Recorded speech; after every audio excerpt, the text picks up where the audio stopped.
In a quiet chapel, a priest opens a worn Bible, searching its pages for God's guidance. Thousands of miles away, under a thatched roof, a diviner casts cowrie shells, reading their patterns for the voice of the spirits. They do not speak the same language. Their rituals are different. And yet, they are both asking the same question. What does the divine wish us to know? The sound of wind chimes overlaps with the faint toll of church bells. Across cultures and centuries, humans have searched for meaning in the unseen. In the West, we call it prophecy, revelation, divine inspiration. In Africa, it is called divination, a meeting place between the human and the spiritual, a bridge to the world beyond our senses. Fade to a close-up of hands, one turning the pages of Scripture, the other arranging sacred kola nuts. But here lies the tension. Why is one celebrated as faith, and the other dismissed as superstition? Is it possible that both are simply different expressions of the same human longing for truth? The drumbeat grows louder, joined by the soft rattle of shells. In this journey, we will step inside the sacred chambers of African divination. We will see its methods, its wisdom, and the profound ways it guides life. And perhaps, we will discover that truth is far too vast to fit into any single box, whether scientific or spiritual. In Africa, the role of diviner is not a hobby, nor a casual gift. It is a calling, as serious as a surgeon's oath, as disciplined as a scholar's life. Babalawo, Father of Secrets. A title earned after years, sometimes decades, of training. To become one is to memorize hundreds, even thousands, of sacred verses, to understand complex symbolic codes, and to learn how to listen, not just to people but to ancestors, deities, and forces beyond the visible world. Shift to South Africa. A sangoma dances in trance, beads clinking, the smell of burning herbs filling the air. In Zulu tradition, the sangoma is a healer, counselor, and interpreter of dreams. Guided by ancestral spirits, they diagnose illness, resolve disputes, and restore harmony to the community. Their initiation is not only intellectual but spiritual, often marked by visions, illness, or supernatural signs. Montage of scenes. A Shona Enanga mixing herbal remedies, a Dagra diviner casting stones into a sacred circle, an elderly woman in Mali tracing patterns in sand. These are the messengers of the unseen. They walk between worlds, carrying news from one to the other. Their laboratories are not made of steel and glass, but of earth, fire, water, and the living presence of spirit. The drumbeat slows, a moment of silence, then, a faint rattle of shells. And just as a scientist learns to read data, they learn to read signs, signs that speak in a language most of us have forgotten.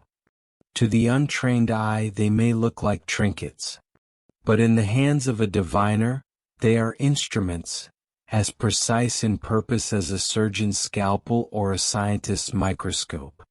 Cowrie shells, once currency across Africa, now serve as currency for a different kind of exchange.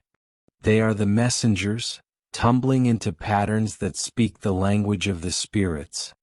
Each position, each tilt, carries meaning drawn from centuries of sacred knowledge.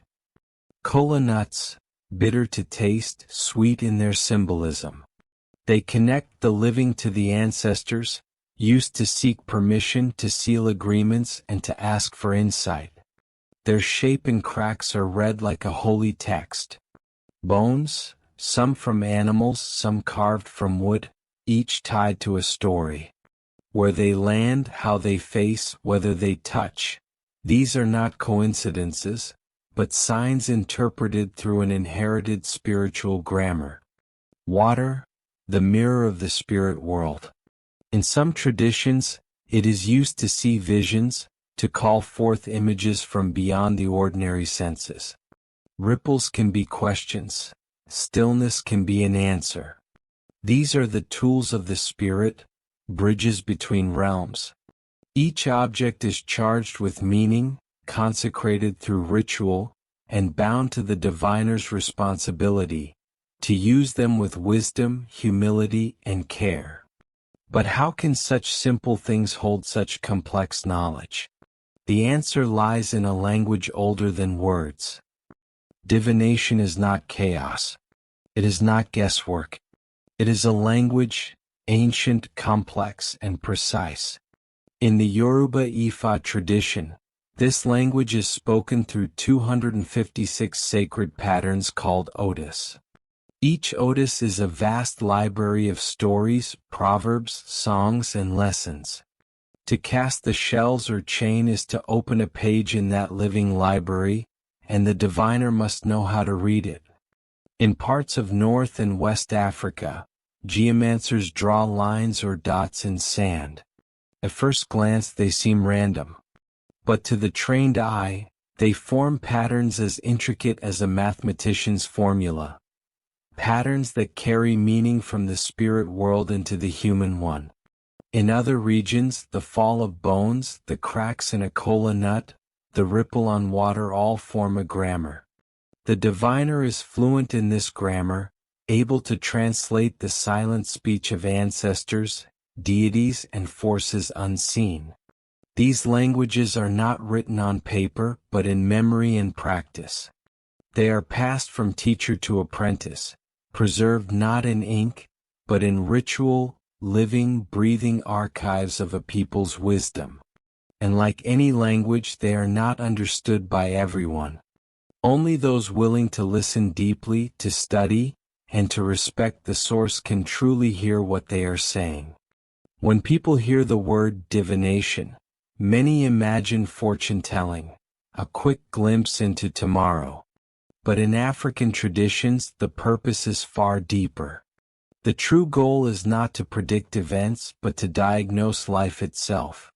In a Yoruba village, a farmer approaches the Babalawo, not to know the winning numbers of a game, but to understand why his crops have failed.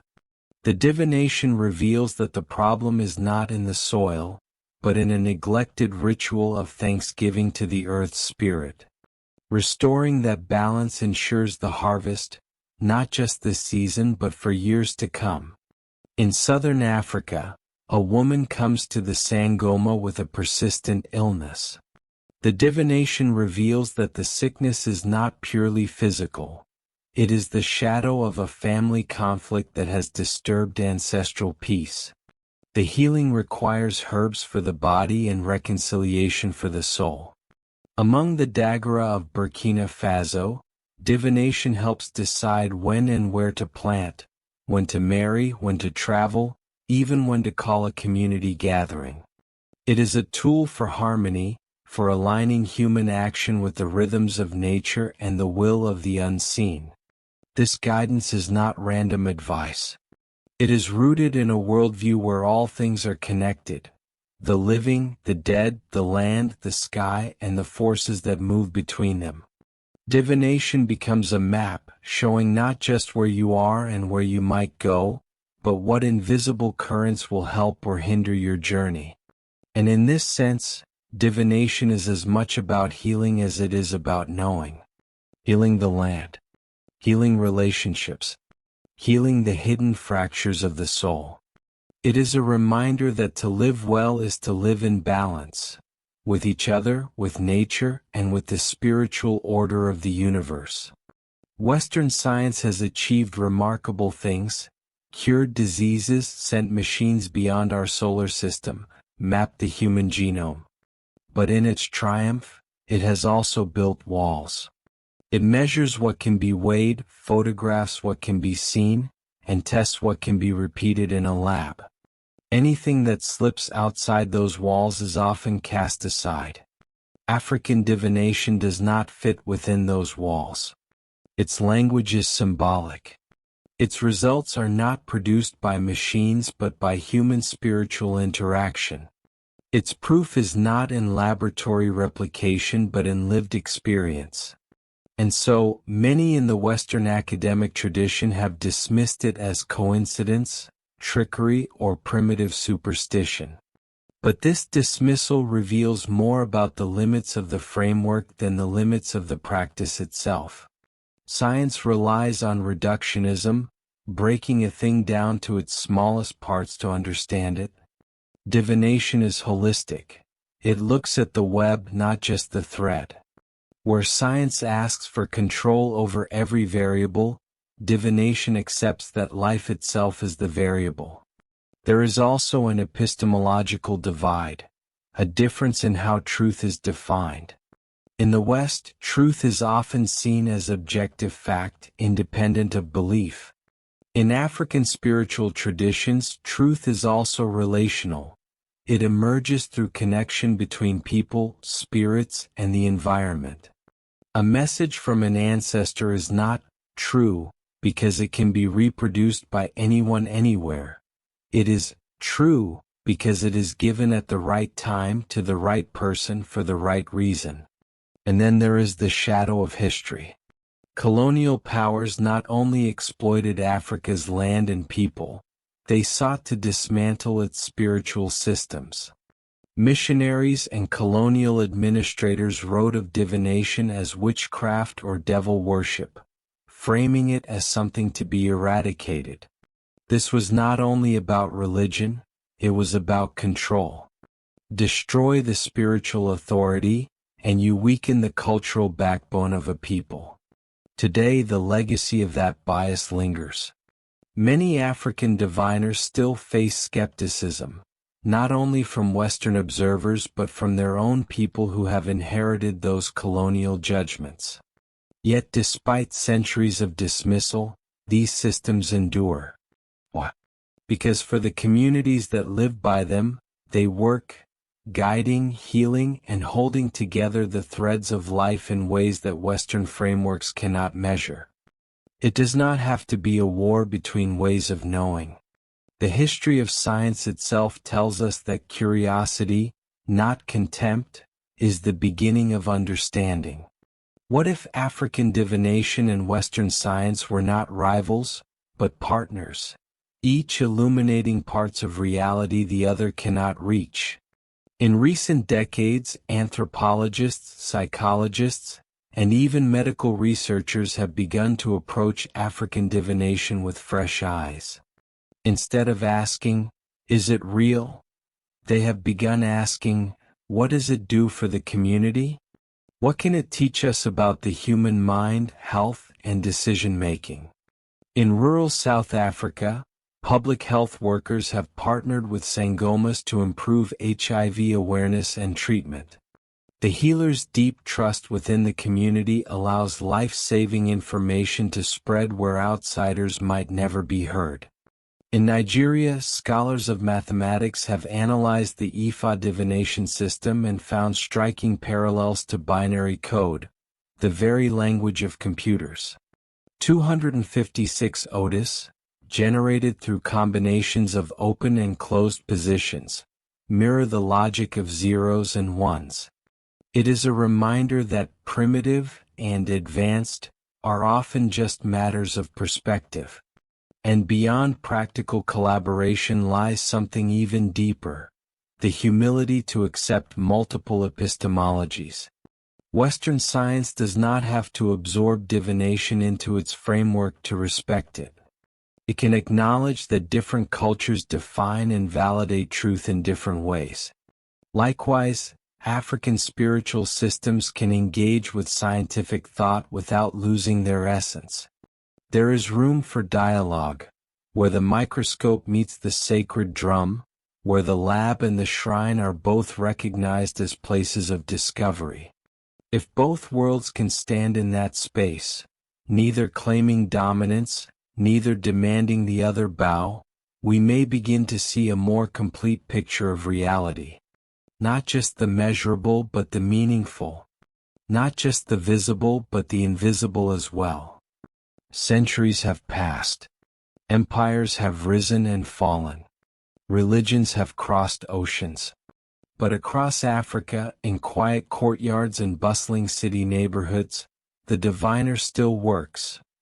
The tools may be older than memory itself, shells polished smooth by countless hands, bones carrying the stories of animals long gone, wooden trays carved with symbols that have outlived kingdoms. Yet they are not relics. They are living instruments tuned to the heartbeat of a people. For those who seek them, divination offers more than answers. It offers alignment, with the ancestors, with the seasons, with the rhythm of the unseen.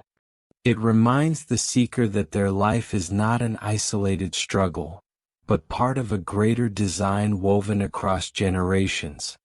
And perhaps this is its greatest gift, the reminder that wisdom does not belong to one culture, one book, one method. It lives wherever humans dare to listen, whether in the rustle of pages in a cathedral, or the rattle of shells on a mat. We can choose to close our ears, to declare one way sacred and another foolish. Or we can choose to listen to the full chorus, to hear the many voices through which truth speaks. Because in the end, the search for meaning is the one journey we all share. And somewhere between the microscope and the drumbeat, between the candle and the cowrie, we may yet find the wisdom we have been seeking all along.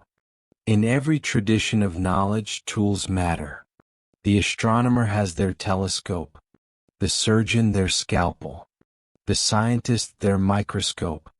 For the African diviner, the instruments may be humbler in appearance, but their purpose is just as precise, to reveal what the eye cannot see. Take the cowrie shell.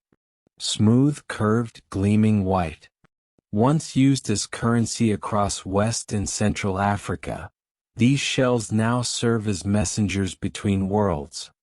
In divination, they are cast onto a sacred surface, their open and closed sides forming patterns that speak a language older than memory. To an outsider, the arrangement may seem random. But to the trained diviner, every position, every angle, every grouping carries meaning, not just for the question asked, but for the questioner's entire life context. Then there is the kola nut. Bitter on the tongue, revered in the spirit. In many West African cultures, it is offered to guests as a sign of respect, to ancestors as a gift, and to the spirits as a key to open the way. When split open in divination, its natural cracks and divisions reveal answers, not in numbers or formulas, but in signs understood through generations of practice. In southern Africa, the diviner's tools may include bones, some from animals, others carved from wood or shaped from stone. These bones are not mere objects. Each has a personality, a history, a symbolic weight. When thrown, they fall into patterns that tell stories of health and sickness, harmony and conflict, blessing and warning. Their meaning depends on their relationship to one another, how they face, whether they touch, where they land. Some diviners turn to water, the still surface of a sacred bowl or the dark depths of a calabash. Water reflects not only the seeker's face but the unseen truths that ripple beneath the surface of their life. A tremor in the water might signal trouble ahead. A stillness might bring reassurance. In some traditions, visions appear in the water, fleeting images that must be read before they fade. There are also divining chains like the Yoruba Opil, which fall in specific ways to reveal one of the 256 Odes of Ifa, each linked to a vast archive of proverbs, stories, and guidance. And in desert and savanna traditions, the sand itself becomes the medium, with lines and marks drawn to call forth meaning. These tools are not random objects chosen for convenience. Each is consecrated, treated with respect, and stored with care. They are bridges between the human and spiritual worlds, tangible anchors for an invisible conversation.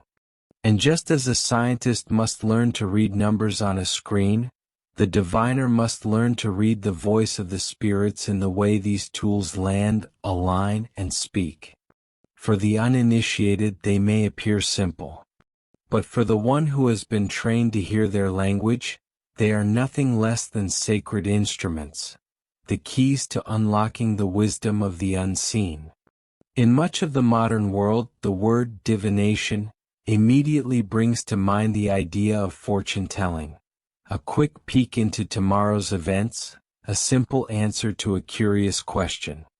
But in African traditions, divination is rarely about predicting the future in isolation.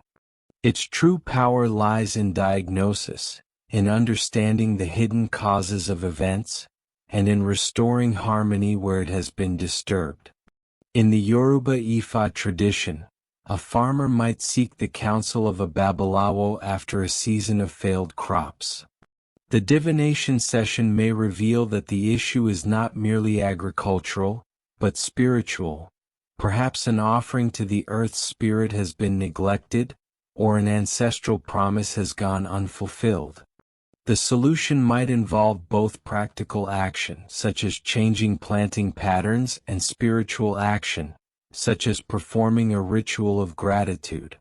The aim is not just to ensure this year's harvest, but to realign the farmer's life with the natural and spiritual forces that govern abundance. In southern Africa, a mother may visit a sangoma because her child is plagued by a mysterious illness that medicine alone has not resolved. Through divination, the sangoma may uncover that the sickness is linked to a family dispute, an unsettled ancestral spirit, or a broken cultural obligation. Healing in this case requires more than herbs. It demands reconciliation, acknowledgement of the ancestors, and the restoration of peace within the family. Among the Shona people of Zimbabwe, the Enanga is consulted not only for personal problems but for community-wide concerns: when to plant crops, when to travel, when to hold a ceremony. The diviner's reading ensures that decisions are made in alignment with seasonal rhythms, spiritual blessings, and the well-being of the collective. Divination in this context is not about passive acceptance of fate.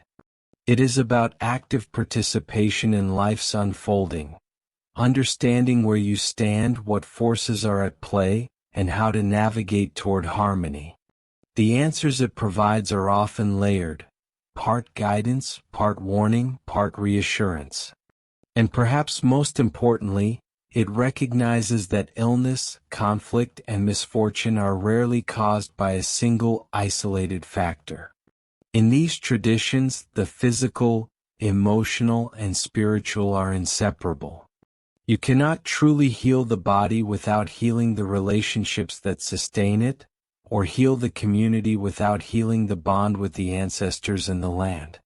This is why African divination is better understood as a form of spiritual diagnosis and guidance, one that addresses the whole of life, not just a sliver of it.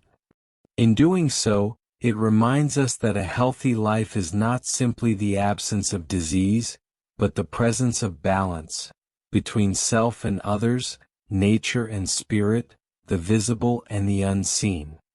Science is a remarkable human achievement. It has cured diseases that once devastated entire continents, built machines capable of crossing oceans and planets, and mapped the DNA that shapes every living thing. But like every human creation, science has boundaries, not in what exists but in what it is designed to measure. The framework of Western science depends on certain rules. If something is real, it can be observed, quantified, and reproduced under controlled conditions. If it cannot meet these criteria, it is often dismissed as unreliable or unreal. African divination does not fit within those rules. Its language is symbolic, its results are tied to context, and its authority comes from lived experience, not laboratory replication. A reading is not an experiment that can be repeated 100 times with identical results, because the questioner, the moment, the spiritual forces involved, and the purpose of the consultation are unique each time. Where Western science seeks to isolate variables, African divination accepts that life is made of variables, constantly interacting, constantly shifting. It does not try to separate the physical from the spiritual, the emotional from the environmental. It works with all of them at once because reality itself is interconnected. There is also a difference in how truth is defined. In the Western tradition, truth is often seen as an objective fact, existing independently of who is asking the question. In many African traditions, truth is relational. It emerges in the exchange between the seeker, the diviner, the ancestors, and the spiritual world. It is not something found in a detached laboratory, it is something revealed in a living conversation. And then there is history. During the colonial era, African spiritual systems were not just ignored, they were actively attacked. Divination was labeled as witchcraft, sorcery, even devil worship. These judgments were not based on scientific investigation, but on religious prejudice and the political goal of undermining indigenous authority. The goal was simple: dismantle the spiritual backbone of African society so they would be easier to control. This colonial mindset seeped into the modern world, leaving behind a lasting bias. Even today, when a Western scientist encounters African divination, it is often approached with skepticism, as something to be disproven rather than understood. And yet, despite centuries of dismissal, these systems endure. Why? Because for the people who live by them, they work.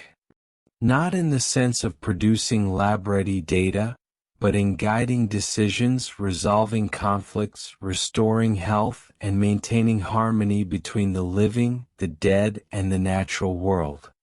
They are measured not by statistical graphs, but by the survival and well-being of the communities they serve. The blind spot is not in divination. It is in the framework that insists truth must always look like numbers on a chart. For some forms of knowledge, the proof is not in the repetition of an experiment, but in the transformation of a life. Centuries have passed. Kingdoms have fallen. Empires have drawn and redrawn the map.